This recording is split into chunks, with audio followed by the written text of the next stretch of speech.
Amis téléspectateurs yu La Dépêche TV ñu ngi leen di jaajëfal bu baax a baax di leen nuyu di leen wax daleen ak jàmm ci seen émission apostrophe nouveau numéro comme ni ñu koy defee saa su ne ñu dalal benn leader wala benn ndaw boo xamante ne dañuy waxtaan ak moom ci wàllu politique tey nag ñu am honneur dalal ci sunu plateau ki nga xamante ne mooy Mohamed Général Diallo muy étudiant mais également di responsable politique représentant ki nga xamante ne mooy Lat Diop DG bu LONASE fii ci Thiès mais également di responsable politique ci Benno Bokk Yaakaar à Thiès muy jeune boo xamante ne mi ngi yëngu ci wàllu politique ñu war waxtaan nag lu bëri lu yaatu ci li nga xamante ne mooy doxalinu kon politique yi fii à Thiès mais également li nga xamante ne moo xew jamono ji di élection législative yi lan moo ci taxawaayam mais également lan moo ci taxawaayu partem analyse am ci li nga xamante ne aussi mooy configuration politique bu bees bi nga xam ne am na Thiès loolu lépp ñu war ko waxtaanee ak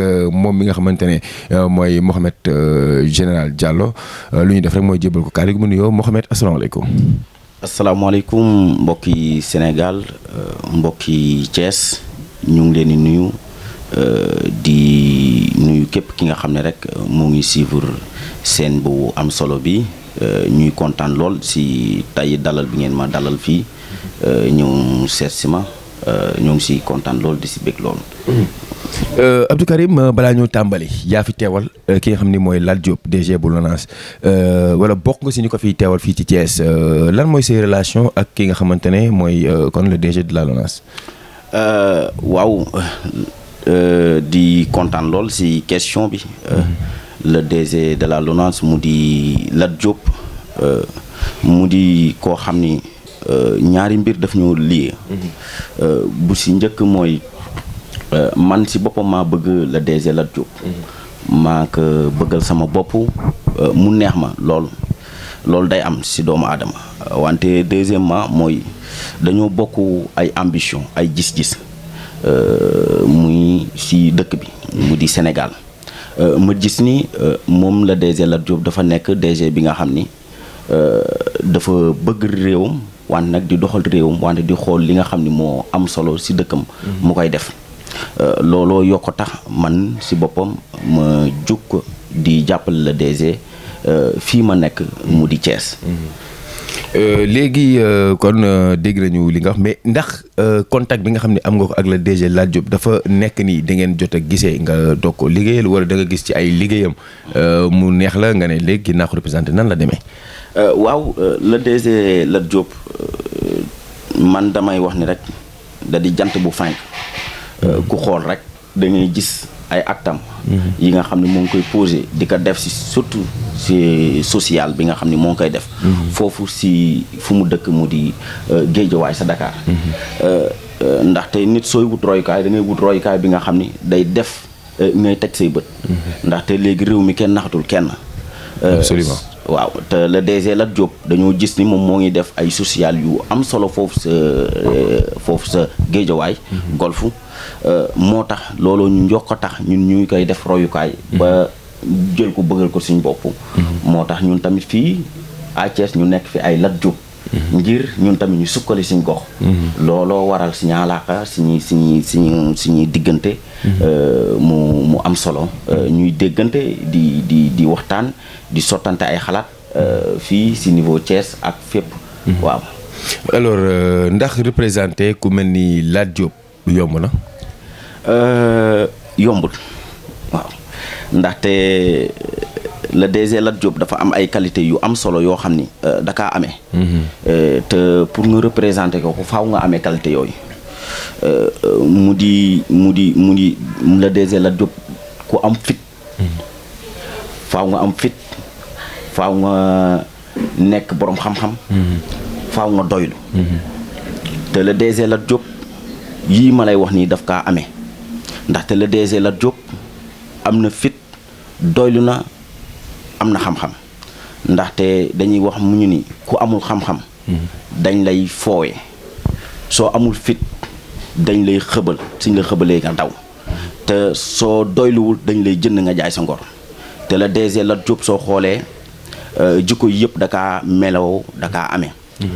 kenn du wax fitam ñëpp xam nañ dafa am fit jàmbaaram moom kenn du ko natable rawatina nag wàllum nag gore le DG Lat Diop goreem si le président Macky Sall ñëpp gis nañ ko fidélité am si président Macky Sall dafa leer nañ wante xam-xamam le DG Lat Diop du n'importe qui ENAM la génne nekk koo xam ni projet yu bëri ŋànk nga ko doon ko doxal état kon kooku ba tey ñu dénk ko mu nekk DG de l'ONAS kon kooku tey am na ay principe am na ay mbir yi nga xam ni moo ko làmboowee ba tey mu mun a nekk suñu référence ñun ñu bëggal ko suñu bopp mu nekk suñu idole nekk suñu lépp ñun représenté ko fii nag si Thiès ñuy def liggéey bu ayib nag si moom ngir le président de la République Macky Sall. wax nga ko defe naa ni bokk na ci homme de confiance du président Macky Sall mais yaa ngi milité yow à Thiès. tey bu ñu la laajoon li nga xamante ne mooy configuration arène politique bi ban analyse nga si def fii à Thiès. waaw fii de moom à Thiès ñëpp gis nañ ni politique bi nu mu demee nii fii dafa jégg dayoo.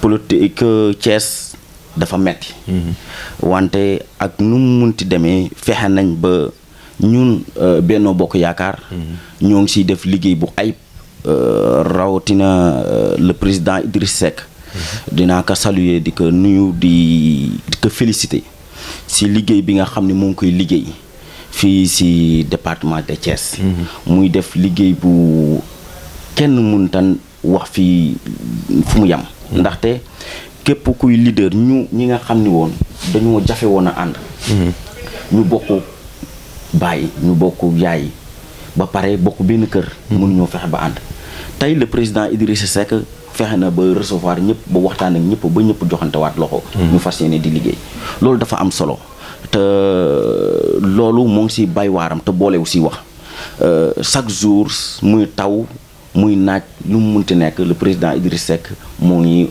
woote pour ñuy waxtaan cyber ak fu ne pour rek Thiès am ndam loolu dañ koy saluer di ko wax ni kontaan nañ gis nañ liggéey bi looloo waral ñu àndandoo ak ñoom waa Benno Bokk Yaakaar ñun ñëpp ñu def benn bloc zone par zone bu si nekk ku si nekk di liggéey bu ayib muy ouest nord est yëpp dañoo ànd di liggéey bu ayib waaw liggéey bi nag ren ñëpp gis nañ ni ñu liggéey mu di ay visite de proximité lañ doon def nag visite de proximité yi nga xam ne nag ñu dugg pour taataan waxtaan ak askan bi wax leen li nga xam ne nag mooy lu gën li nga xam ni mooy liste bi nga xam ni moo gën ci askan bi wante liste bi nga xam ni dafa composé ay jeunes wante jeunes yu xarañ wante ñu bëgg seen dëkk bëgg seen réew bu baax a baax rawatina seen gox fii ci Thiès ñooñu ñoo ŋànk liste bi ñooñu ñoo nekk ci biir liste bi ñu nekk composé nañ ci liste bi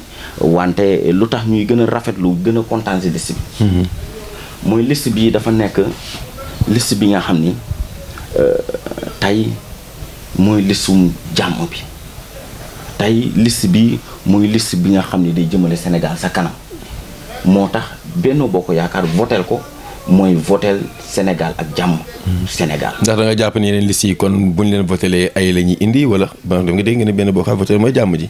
waaw loolu wala da nga bëgg a sànni xeer waaye askan wi. non waaw so c'est des sànni xeer kon sànni xeer sànniwuñu xeer dañoo wax li nga xam ne mooy réalité bi.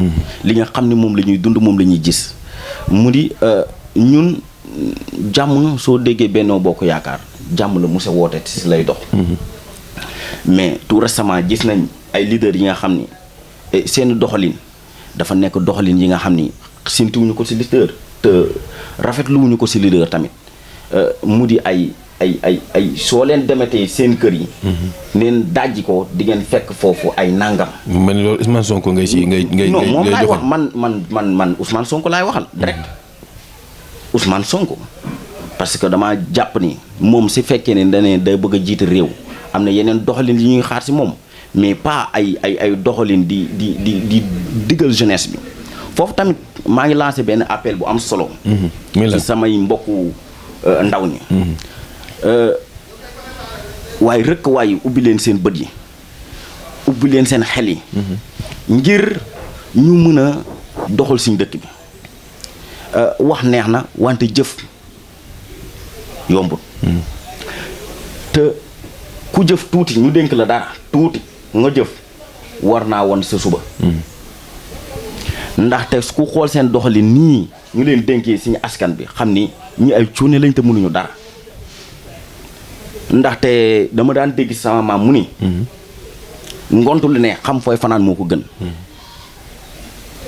te ndaw dafa war a sóoraale ëllëgam xool ci yan loxo lay dénk ku muy dénk réewam ngir ëllëgam mu jag wante mënuñoo jël suñu ëllëg di ko dénk ñoo xam ni dañ leen di jiiñ ay viol mënuñoo dénk suñuy réew ñoo xam ni dañuy wax askan bi surtout maa ndaw ñi génn leen te ngeen téye seen doom seen biir kër yi ñoom téye sa doom si biir kër gi na doomu jaamur génnal loolu noo ko mën a tuddee xam na loolu jëmaliwul askan bi sa kanam loolu doxalul mbir bi te soo bëggee mbir yi dox soo bëggee ñi dëkk bi am jàmm du nii lañ koy doxalee pour mu am jàmm da ngay ñëw nga waxtaan ak le président de la république loolu la yàlla def te mooy dëgg ñu ñëw ànd ak moom ngir dëkk bi dox mais nii mu koy doxalee doxut waaw te baaxul si ndaw ñi nag baaxul si ndaw ñi ba tey dañuy wax ci loo xam ni dañ koy contextualiser parce que xëy na dinañu gën a xuus ci kanam tuuti ci li nga xamante ne moom nga doon wax léegi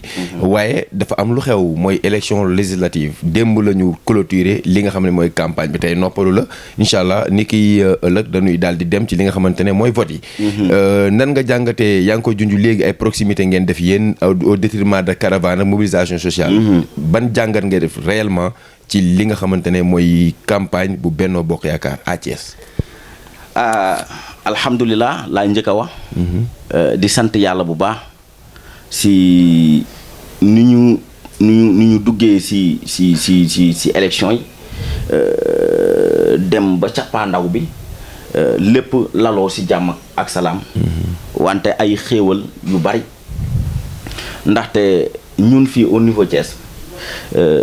def nañ ànd nañ comme nu mu la ko waxee bokk ndey bokk baay bokk benn objectif bokk benn gis-gis mu di fexe ba Benno Bokk Yaakaar la grande coalition boobu nga xam ni suñu mama suñu lépp mu di mama Mimi Touré muy jigéen ju mën góor mu di koo xam ni ñun suñu référence mama ñu koy nuyu au passage gis nañ acte bi nga xam ni def nga ko Thiès gis nañ taxawaay beeg yëpp ñoo ngi la si kontaan di la si jaajëfal di la wax ni gars yi dugg nañ si kër yi waxtaan ak seeni mbokk waxtaan ak seeni dëkkaale waxtaan ak seeni xarit waxtaan ak jaaykat yi waxtaan ak ñëpp ñi nga xam ne rek ñoo ngi composé wu si région de Thiès bi nekk fi xeebuñu kenn mais ndax nit ñi biñ leen dalalee sentir ngeen ni que porté nañ seen projet foofu laay dikk pour wax la ni askan bi ba ñu dikkee ñu waxtaan ak ñoom dañ ne dañ ñoo xamal ni jarul ngeen fii ñëw sax di campagne ndaxte fii mag yi moom na ko ba pare mag ñi ñu si bari dañ ñuy wax ñu suñu dëkk bi dañuy xool kuñ koy jox dañuy xam kuñ koy jox ndaxte ñun waxatuñu ñun sax mais suñu doom yi ndaxte suñu doom yi bëggal nañ leen avancement te avancement mënta am lu dul si jamono ji gisuñu kenn ku dul le président Macky Sall ak i waa këram ndaxte nag ñoo fi doxal dëkk bi ndaxte nag dëkk bi tey jii lu waay bañ le président de la république Macky Sall xam ne nag c'est un visionnaire c'est un visionnaire wante nag yamu si muy def ay actes yu pertinentes di ko teg gars yi di si gis di teg seen bët ndaxte politique dañuy wax ñu ni jamono ji politique nekkatul ay dige wante dañ naan ana lu mu def na ni le président moo def lii kon kooku jor naa dénkaat dëkk ak i njabootam te ñun loolu la ñu bëggal askan bi te si loolu la ñu nekk te gëm nañ ni dina baax ndaxte askan bi promettre nañu ni dina baax incha allah ndaxte ñoo ngi gis suñ bopp si régime le président Macky Sall. waaye ndax tey askan wi dalal seen xel yéen doy na parce que tey maa ngi dégg ñu naan ku mel ni Yankhoba Diattara di wax ni remontada ndax gis nañ li fi xewoon ci local yi mais ndax tey leen askan wi wan dal na xel ba ngeen xalaat remontada boobu. waaw le ministre Yankhoba Diattara ñu koy saluer moom tamit au passage si liggéey bu pertinent ak le ministre docteur Ndiaye. ñuy def liggéey bu jéggi dayoo fii si Thiès. soo déggee loolu dëgg la nii élection locale yi ak législatives yi du benn ndaxte lu askan bi yaakaaroon ak lu ñu gis tey du benn ndaxte jox nañ leen nag ñu doxal kuy laaj ba ñuy jox la nga doxal si la ñuy xam ñu compétent ak ñu cuuna ñi te ñoom ku leen xool ak seen doxalin bañ leen dénkee ba léegi mënuñoo wax ni benn mbir bii rek ñoo ko doxal benn mbir rek mënuñu kaa tudd ne ñoo ko doxal te loolu mun ta weesu cuune xanaa sax ak gone gu nekk si quartier bi sax boo xam ne xamul dara soo ko dénkee dina def dara na lii maa ko fi def wante koo xam ni dañ kaa dénk munul sax samp benn weñ bu gën a tuuti kon kooku xam ne ak cuune la dafa tëlee te mënul te loolu laa leen wax ñoom ñi nga xam ni ñoom ñooy waa takk askan bi waaw takk askan bi laa leen tuddee parce que ay cuune lañ ndax dañoo takk ngir Sénégal bëgg a dellu si ginnaaw loolu nag duñ ko nangu loolu duñu nangu Sénégal di dem si ginnaaw rawatina fii Thiès ñun loolu dinañ si xar siñu tànkum tubéy te le président de la République dafa nekk koo xam ni du bàyyi kenn di yàq dëkk bi nga xam ni moom la jiite rawatina ay waa këram Yewwi ngoom ngay def allusion ñoom nag fi ñu toll nii de ci wàllu moyen def nañ li ñu mën ñu ngi koy def fi ñu toll nii pour forcer waa Benno Bokk Yaakaar une cohabitation foofu ci assemblée nationale nan ngay jàngatee la wala yéen seen xel xalaatul loolu sax comme lu ma la ko wax rek mooy lu ma la wax rek xam na Yewwi ñoom askan bi dañoo nax askan bi comment non dañoo nax askan bi ndaxte dañoo dëggal dañuy soppi dëkk bi ku leen jox ñu doxal boo xam ni day fiable wante lu ñu def fii lu ñu wane fii nii si maire yi moom la ñuy wane si ñu demee assemblée te boobu duñ ko nangu nag duñu nangu waaye Yewwi di yàq réew mi di ko caxatee ndax tamit réew mi nag dafa am ay borom xam-xam yu ko sekk ñu am ay kilifa diine am ay kilifa aada kon ñun duñu nangu loolu ñu yàq dëkk bi nag loolu du fi amee ba tax na nag loolu la ñu bëgg nag yàq boobu ñu tàmbalee moom la ñu bëgg a yóbbu assemblée te loolu nag askanu Sénégal ak jeunes yu conscient comme man ak sénégalais yu conscient comme man duñu nangu ñuy dem assemblée ndaxte gis nañ bañ leen dénkee ku ñu dénk na la teel ñu lii astut ak koñ ñu bëgg laa dénk nag ak dëkk koñ bi rek mënoo kaa doxal sàkkantuma laa ñu bëgg laa dénkum dëkk yow foo jëm waaw monsieur Diallo léegi nag dañuy wax réellement parce que bu ñu xoolee Ousmane Sonko mi ngi def caravane donte ne investir yu ñu ko boo xoolee moom moo jiitee li nga xam mooy campagne Yewwi Askan Wi ñi ngi def li nga xamante ne mën nañ ko ngir ñoom it gagné comme yéen ni ngeen nekkee ci terrain bi ndax amoo leen tuuti tiitaange li xewoon ci élection locale yi xewaat loolu lu muy signifier lenn kese la dafa yomb mu di ñoom askan bi doylootuñ leen wóolu ñu leen moo tax moom si boppam mi nga xam ne mooy woote ni leader la mooy génn naan day wax ak askan bi te moom kenn investiru ko kon dafa waroon toog bàyyi ay ndawam dem lu tax duñ ñu présenter seen i membres yi ñuy yóbbu ndax da nga jàpp ni législature bi ñu jëm moom day nekk législature bu faible parce que ñi nga xam ne ñoom lañu investir kenn xamu leen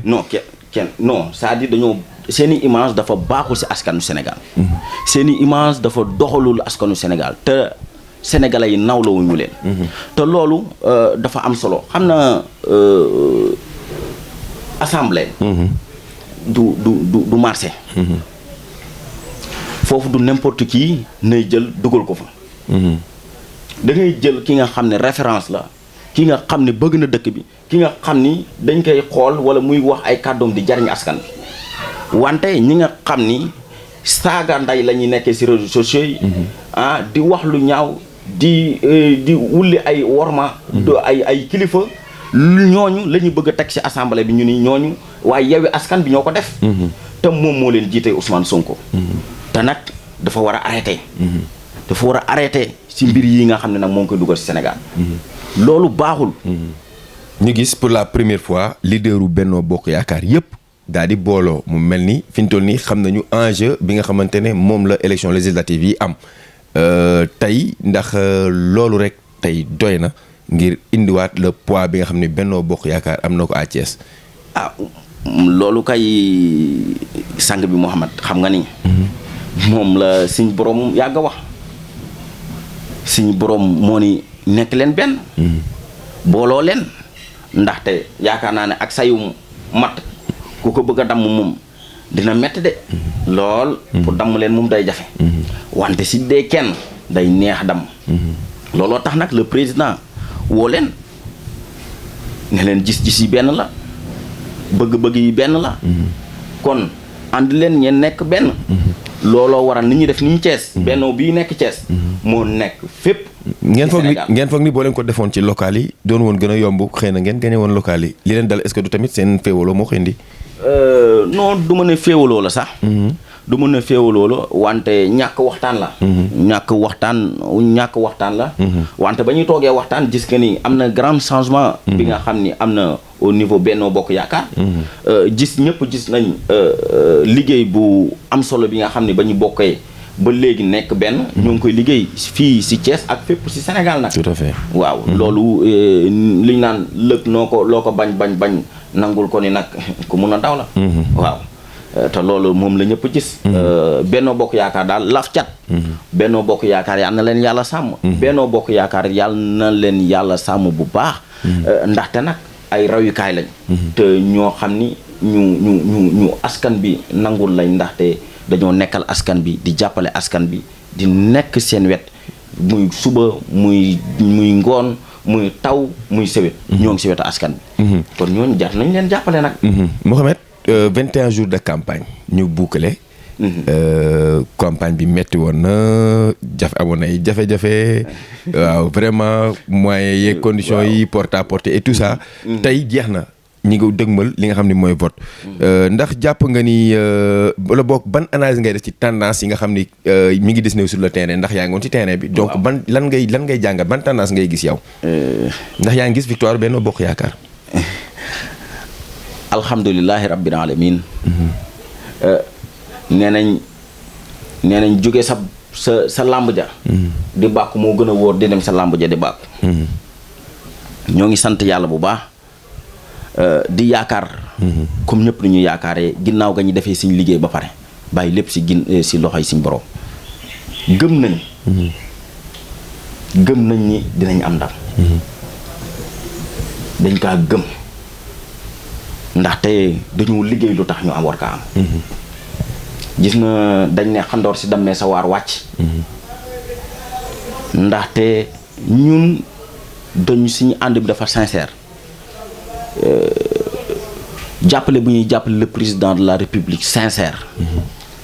wante nag askanu Sénégal ñu bëgg ko ñu fonk askanu Sénégal ñu dem si wetu population bi xam lu leen di metti xam seeni jàmbat xam lu ñu bëgg ñu siy dox di si wax. moo tax tey askan bi lañ leen won le président lam leen won moo tax tey jii ñu war kaa joxaat li nga xam ni moo di assemblée nationale pour mu gën a mun a doxal liggéeyam. te loolu am nañ ci yaakaar. ndaxte askan bi rafetlu nañ liggéeyu le président de la république. surtout au niveau Thiès. au niveau Thiès. tey Thiès lu mu manqué woon lépp lu si bari am na ko. kooku kenn waralu ko lu dul le président de la république. alors Mohamed dañuy wax tuuti ci contextualiser waat ak élection locale yi. tey wax nga ko Thiès am na lu bëri loo xam ni président def na ko fi waaye aussi Thiès administration bi dafa am ñu ko yor muy les collectivités locales mu changé nag parce que dafa dem ci loxoy opposition bi parce que waaye wi ñoo gagné les 3 communes et la ville. tey après 8 mois d' exercice nan ngay jàngatee liggéeyu maire yi. muy communes yi comme ville. gis na oto bu bañ a tàkk. nu nekk lañ koy buuxee. wante am na oto yoo xam ne nag da ngay buux soo moytuwul sax yow yaay mujj a gaañu. waay sa dënn rës si. ñii ay cuune lañ duma dañ di ko wax munuñu dañoo tële dénk nañ leen suñ mairie bi munuñu fee apporter dara doxut dara doxut te lépp dafa gën a dellu gannaaw. man lu may wax du ay wax nii. wante ce sont des choses yi nga xam ni soo demee mairie ville da nga ko fay gis. muy lan. mais mairie ville dem fa.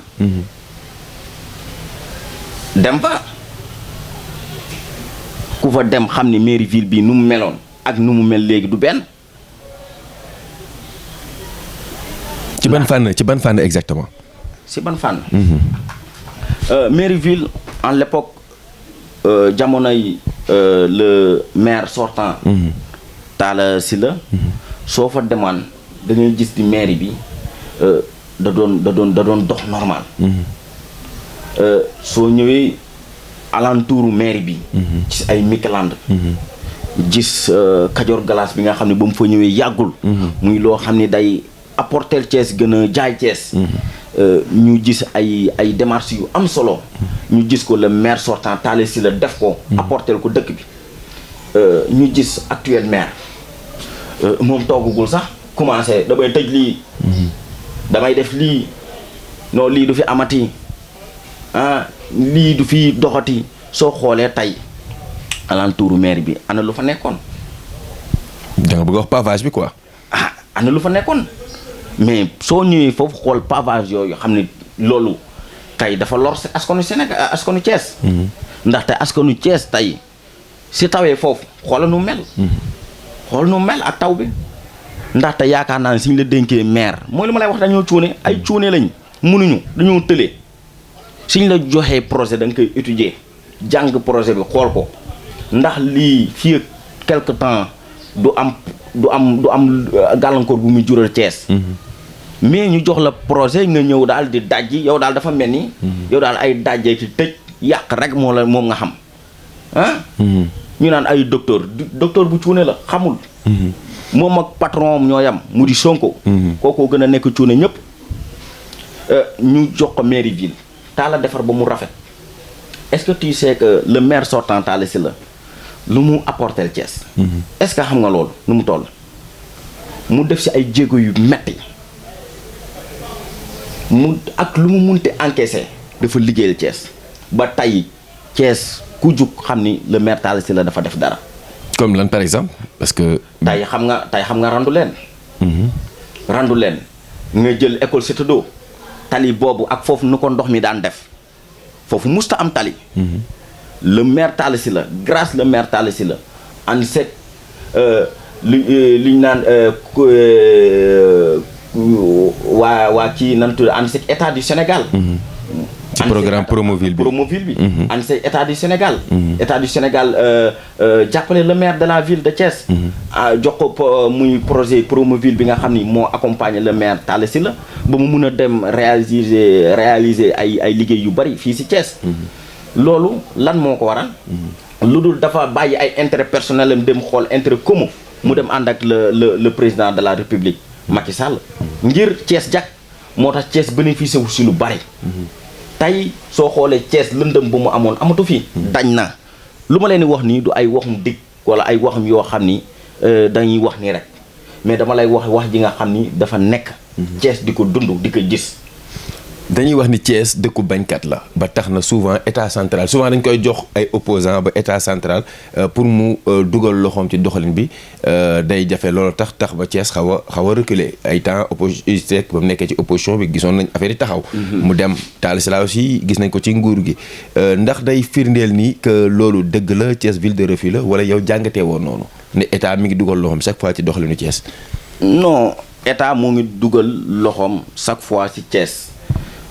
loolu mun nañ ne grâce le maire Talla Sylla joué na si rôle bu am solo. ndaxte régime mu Macky Sall la ñu nekk. le président Macky Sall si la ñu mun a wax. si la ñuy gën a mun a exprimer wu ndaxte si la ñu nekk. le maire Talla Sylla dafa apporter lu bari Thiès. te loolu ñëpp teg nañu seen bët. ndaxte soo demee stade Maniang Soumaré. xam ni le maire Talla Sylla tey moo tax ba xarkanu stade Maniang Soumaré changé. gazon synthétique yu fa am ak stade tribune ya tey soo xoolee lu si bari le maire Talla Sylla dafa tax muy dox. lu si mel ni waat soo casino. mu tudd Léopold Sédar Senghor. ex casino léegi. complexe bi waaw foofu réfectionnement boobu ku ko def. le maire Talla Sylla fan la ko amee. Promoville. les coopérations yu yëpp. tey soo xoolee am na yeneen. dañuy doog a toog ndax mën na leen umay aussi benn état de grâce xool ba xam buñ doxalee dinañ mën a def lu raw lu Talla Sylla def. non wala yaakaaroo xam ko na tàmbale boo gis. gis na bëreet boo gis. mën nga jàngat parce que arabe yi dañ naan waxal ñu xam la. soo jëfee ñu xam la. ñii ku leen xool ak seen jëf yi lii lu may wax du ay dama toog télé di leen xas. ay cuune lañ. loolu la yàlla def mënuñu dañoo tële. ndaxte mënuñu leen dénk lu toll ni maire mënuñoo def social mënuñoo apporter dara dëkk bi. dëkk bi gën a metti jeunes yi kenn xàmmeetul seen maire yi fu ñu tul ne ñuy wax ak ñun naan ñu dëkk bi metti na mais nag askan bi jug na. ngir erreur ba ñu defoon ci maire yi mu bañ a amaat. ci élection yi. dañuy wax léegi nag ci sa mentor muy Lat Diop. gis nañu ni ñi nga xamante ne au niveau national ay leader lañ. di indi réponse ci Ousmane Sonko. bokk na si gën a agressif. à chaque fois gis nañu ni mooy koo xamante ne chaque fois dina génn ci benn ton boo xamante ne indil Sonko ay éléments de réponse par rapport ak yenn faits yi ñuy laaj yow mi nga xam ni da nga koy jege est-ce que tey da koy def ngir am cote ci wetu président wala da koy def ngir yéegi bi mu am ngir défendre les couleurs beige marron. Lat Diop jikkoom soppeekuwul te musta soppeeku nii la ko yàlla bindee noonu la mel. gis na si gëmul dara. danaa la gëwma li si xamee ni yow da ngay ñëw pour yàq askan bi. pour yàqal Sénégal wax na ko si ay waxam. ku jug bëgg a yàq réew mi soo tegee 10 000 bakkan man ma teg lu ëpp 10 000 bakkan. ngir defar dëkk bi. nu muy tontoo ndaxte genre yu mel ni Ousmane Sonko genre Lat Diop yi ñoo leen mën a régler teg leen seen place te moo ngi koy teg place am. ah bon bu baax kay. comment. comment. saf na sàpp lu tax muy ñëw ba géejawaay di saaga woon ko ñëw géejawaay saagoo ko ba Lat génnee wax ak moom na ko bis boo duggaatee géejawaay ba ne Lat mukki rek si bis booboo doo ko waxati. te ba mu duggee géejawaay dafa ne patt waaw dafa ne patt ndaxte nag. gis na ñëpp xam nañ kuy seen papa de. ci terrain bi. waaw waaw. da nga jàpp ni Lat moom vraiment c'est un leader boo xamante ne. non loolu. kenn naatable du Lat moom. engagement am. si réew mi rawatina auprès du président de la république. kenn naatable du ko. ndaxte moom dafa am benn gëm-gëm. maa ngi la koy wax sànq sama tàmbalee wax. dafa gëm dëkk bi. bëgg réew mi. du gis lenn lu yàq réew mi mu taxaw si. di ko seetaan déedéet. day dem défendre ko lijjanti ko ba mu toogee na le mu yam nag comme ni mu yamalee Ousmane Sonko. moo tax Ousmane Sonko yam. yu si bari Lat Diop moo tax parce que xam na yabut. yabu ko. waaye ndax politique wax kese la parce que tamit ñun dañ ko gis day wax rek gars yi am na ñu ne Guédiawaye Lat Diop def fa dara en tant que responsable politique. Lat Diop du leader kese du biir Guédiawaye. Lat Diop mooy présidente ASC bi. bu Guédiawaye. Lat Diop tey soo demee Guédiawaye xam ne Lat Diop dafaa def dara. tout récemment yàggul rek bus yi nga xam ne da leen ko jëndal. jox ko ASC bi. Guédiawaye football club. waaw. le DG Lat Diop. social bi nga xam ne moo ngi koy apporter biir Guédiawaye kenn mënu laa na wax nu muy. le DG Lat Diop xeebul ba xeebul sa borom sareet yi. bërki Dembo Ndiaye biir Guédiawaye borom salaire yi ñoo ngi génn di wax di seede si moom. jël seen engagement. te ñoo xam ne askan bi kenn faalewul leen woon kenn boolewul leen woon si dara. moom laa lay wax ni dafa bëgg réew mi bëgg askan bi. absolument. bëgg askan bi munta weesu ngay dem di wax ak ñëpp bàyyiwoo kenn xeebul kenn muy taw da nga koy fekk si campagne yi passé ndeysaan maa ngi wax ak sama benn kilifa ma ne ko aywa DG dama koy yërëm ndax tey dama koy gis si biir taw bi sax muy dem di liggéey di campagne di xuus mënoon na bàyyi rek ndaw ñuy dem. mais loolu est-ce que du taf yëngal également gis nañ ko également fii ak docteur Ndiaye ci biir taw bi mosol toile dugg ndax du communication rek wala lu ñu gëm la. mais ay gëm-gëm la si leen neexoon ñoom ay ministre lañ si leen neexoon ñoom am nañ ñu nga xam ne ñoom ñoo leen gérer loolu dañoo am staff. dañoo am ñu leen bëgg. kon jàppoon ni communication la mais lu ñu war a def la ñu def ko. non dafa communication la kay. pour wax ak askan bi wax leen ni ñun dëkk bi daf ñoo soxal. si taw wala muy naaj ñun ñoo ngi si terrain bi ngir di leen liggéeyal. looloo tax le DG Lat Diop jëf ji nga xam ni moo ngi koy def Géejawaay. si wàllum jege askan bi. looloo tax tey DG Lat Diop kenn du ko présenté. ndaxte ñëpp ko xam. ndaxte day waxtaan ak ñoom xam na est-ce que xam nga si dara. ni Géejawaay su dul si weekend yëpp.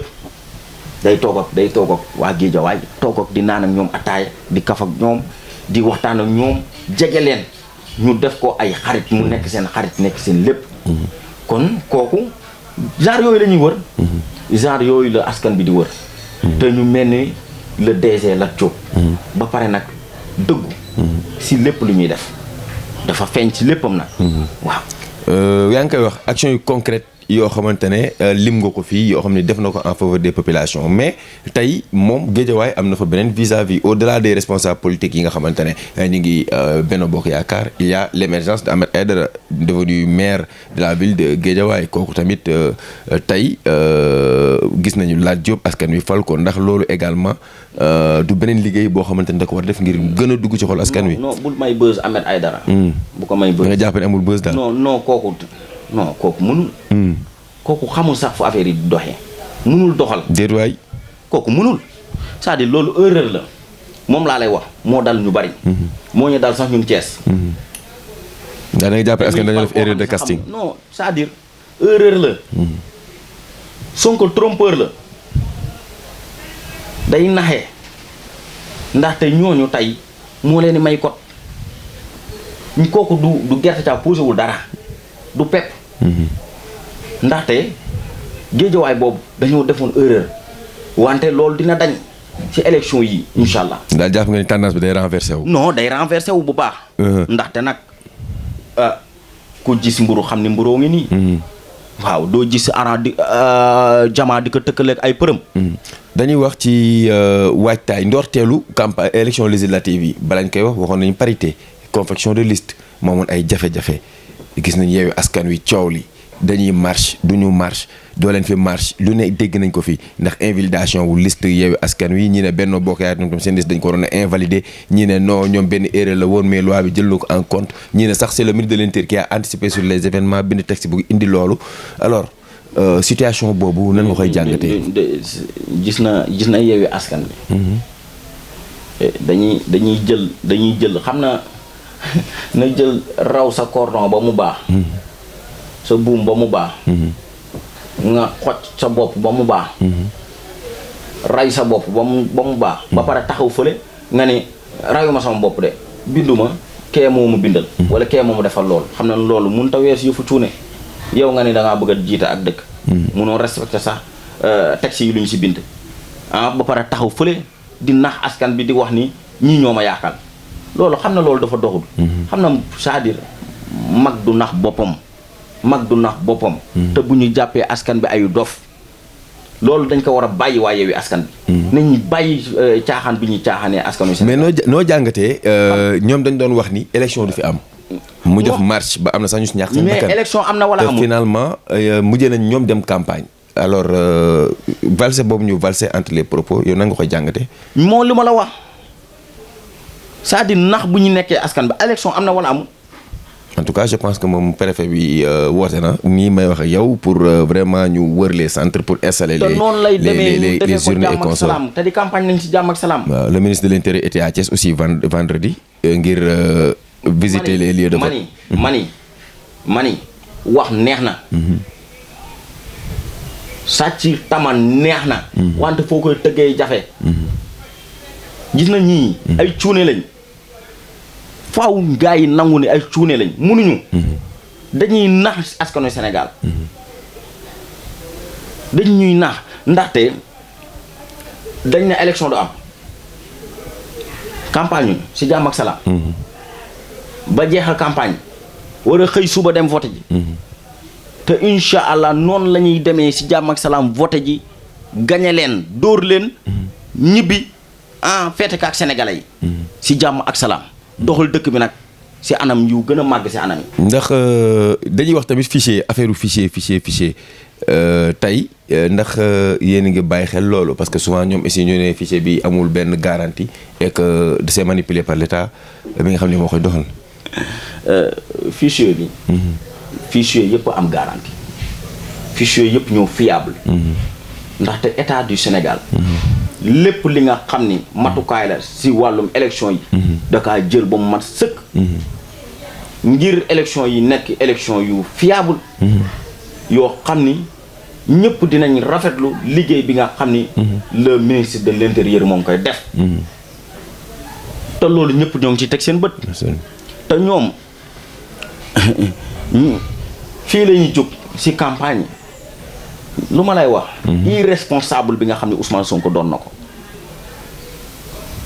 lu toll ni RTS muy télé askan bi. nga yëkkati kàddu yu rafetluwul yooyu noonu di ko teg ci RTS. te naan na jóge fii. loolu moom war na ko. du devoir am. c'est-à-dire dañuy jël benn mbir étiquette boo xam ne bëgg kaa solal. koo xam ni moom doxewul noonu. waxewul noonu. jëfewuñu noonu. muy état du Sénégal. état du Sénégal. ñoo ngi doxal ci anam yu gën a teggenewu anam yu gën a leer. anam yu gën a mucc ak ayib. ci anam yi. ngir Sénégal tegu ci yoon bu baax. te ñoo ngi ci teg nag. acca Mohamed lan mooy sa diggante ak les responsables politiques yi nekk à Thiès ban relation nga am ak ñoom. alhamdulilah sama diggante relation responsable yi nga xam ne ñoo ngi à Thiès. dama koy gën a dëggal ak gën a rafetlu ko. di wax ni yàlla na diggante bi gën a ratax. ku si mel ni mun naa citer. ñu si bari ñoo xam ni dañ leen gis Thiès ñuy jàppale doomu Thiès. gis na ndaw sénégalais gisuma benn ndaw sénégalais bu yaatu amut. ñëpp waaw góor lañ bëgg a dégg. ñëpp bëgg nañoo jàppale seeni parents. tout à fait. ñëpp bëgg nañoo dem sa kanam. loolu nag suñu leader yu nekk à Thiès dañ kaa teel a comprendre. teel kaa xam. moo tax mun naa citer ay noms. su ma mënuma leen lim ñoom ñëpp ndaxte ñoom ñëpp ñoo bëgg jeunesse bi di def ci jeunesse bi di leen jàppale. mais mënuma ñàkk bañ a tudd suñu père suñu lépp. mu di le DG Siré Dia. le DG Siré Dia dafay def liggéey bu ayib ci ndaw te lii may wax du ay wax nii ci télé wante ce sont des wax yi nga xam ni ku dem ci dëkk bi xam ni dafa jàppale ay ndaw wute leen xëy. te DG Siré Dia ñoo ngi koy gërëm di rafetlu taxawaayam fii ci Thiès. waaw loolu gis nañ ko. gis nañ ancien maire sortant maire Talla Sylla la. gis nañ liggéey bu ayib bi nga xam ni moo ngi ko doon def au niveau des jeunes. jàppale ndaw ñi si fu moyen yam ndaxte nit si lay jàppale du la jàppale si lu dul lu mu yoru maire la yoroon te mu ngi si doon jàppale nag ndaw ñi nga xam ne ñoo ngi woon Thiès. gis nañ le ministre Yankoba Diattara. muy ki nga xam ni ku gëm ndaw ñi la. ku mën a jàppale ndaw ñi la wante ki nga xam ni saa yoo ñëwee moo accueillir la. waaw accueillir la dalal la waxtaan ak yow comprendre nga gën a ñaax ndaw ñi gën leen jàppale tamit. ndaxte yàggul rek am na ay ndaw yi nga xam ni moo leen jàppale wutal leen xëy. noonu la Abdoul Mbow di def. noonu la koy defee a jàmm gën di def social bu jéggi dayo Maodo Malick Mbaye soo ñëwee mënuma leen lim. ndaxte seeni jaloore biir Thiès di jàppale te dañoo am yéene. leader Benno Bokk Yaakaar dañoo am yéene ci ndawu Thiès. surtout xëyu ndawu Thiès yi. ñoo ngi def lu ne. pour si ñu sañoon benn ndaw du toog biir Thiès di yeewu te doo am xëy. bëgg nañ ndaw bu si nekk ak le Augustin Tine le ministre Augustin Tine kooku moom dañ kaa jële la ndax ay xar baaxam si ndaw ñi kenn xamul nu mu toll rawatina si femme yi. mu mel ni mën nañu wax ni que kon c'est des rapports privilégiés entre yow ak les responsables politiques de Thiès. waaw les responsables nag samay wëlëre lañ. loolu la yàlla def. dama leen bëgg ñu bëgg ma. ndax seen doxalin. waaw. Un message à l'endroit des Thiessois ci élection yi ñu jëm ak waaw lépp daal ak jeunes yi. balaa ñu clôturer parce que ñu ngi ci cappaandaw émission bi ban message lay doon. waaw di sant. ndaxte xam nga APR day sant rek. ndax. bennoo yombut. ku ko yàlla may sant rek ngay def. ñun dañuy sant yàlla wante nag di bëgg ci askanu Thiès. wante di bëgg ci askanu Sénégal. ndaxte léegi réseaux sociaux yaa ngi fi. loo bëgg a xam da nga koy xam. te gis nañ suñu présidente. dëkk bu mu dugg rek ñu gis nañ ko accueillir nga gis ñuy wane seen détermination envers suñuy grand leader boobu. kon du ñu def lu dul di rafetlu ak ñaaxaat di leen wax ni engagement bi ngeen am ak gëm-gëm bi ngeen am bu ko dara soppi. liste bu baax bi mooy Benno Bokk Yaakaar jàppale Sénégal mooy nga jàppale Benno Bokk Yaakaar. bëgg jàmmu Sénégal mooy nga votel Benno Bokk Yaakaar tey loolu yaakaar naa ni jeunesse bi dañoo am benn mission bu am doole bi nga xam ni war nañ kaa wane ci élection yi rawatina waa Sénégal nag rawatina Thiès bii ma dëkk ndax tey dañoo defoon erreur ci élection locale yi ba ñëpp na def nañ erreur léegi nag fii lañ koy rattrapé mooy nag ñu jël listu Benno Bokk Yaakaar bi nga xam ni mooy bu baax bi ñu dem votel ko ndaxte nag loolu mooy lu gën ci réew mi gën ci Sénégal rawatina Thiès ngir Thiès yokku ba yëg ko Sénégal yokku ba yëg ko maa ngi nuyu ñëpp di kontaan ñëpp ci ñëpp di wax ni wasalaamu aleykum wa rahmatullahi taala wa barakaatu yàlla na jàmm law ci Sénégal yëpp. jërëjëf mbokk yi mu nekkoon Babacar mu nekkoon Mohamed Général Diallo bu étudiant comme ni ma la ko waxoon ci njëlbeenu sunuy kàddu mais également de responsable politique bokk ci ay représentant wu DG de la LONASE Lat Diop fii à Thiès ngeen dégg kàddu yooyu nga xamante ne yëkkati na ko ngir rek waxtaan ak moom ci li nga xamante ne mooy doxalinu kon politique fii ci Thiès ñu koy jaajëfal ci dalal bi ñu dalal. vraiment mu nekk un plaisir ñu toog ak moom jeune la bu engagé am détermination également ci ay gëm-gëmam ay conviction am ñu ngi koy encouragé également ci li mu nekk di ñaan également liggéey bi nga xam ne ñoom ñu ngi koy liggéey au sein de li nga xam ni moom la gëm comme ni ñu koy defee ak leader bu ne à Thiès muy ñu nekk ci opposition muy nekk ci mouvance nañ koy defee ak ñëpp. waaw bu nekkee li mu nekk moo gën ci askanu Sénégal ñu ngi koy ñaanal suñu borom defal leen ndam bu ko defee Sénégal jëriñu si ñu koy jaajëfal bu baax a baax di leen jaajëfal tamit ci déglu bi ak topp bi ngeen ñu topp saa su ne ci seen émission apostrophe di leen jaajëfal di leen jox rendez-vous beneen yoon ci beneen leader di leen ñaanal weekend jàmm ñu voté ci jàmm ñibbi si jàmm suñu borom kon defal ñu jàmm képp ku gagné ñu xam ni loolu la urne yi wax ñu félicitante te xam ni Sénégal moo ciy gagné asalaamaaleykum portez-vous bien au revoir.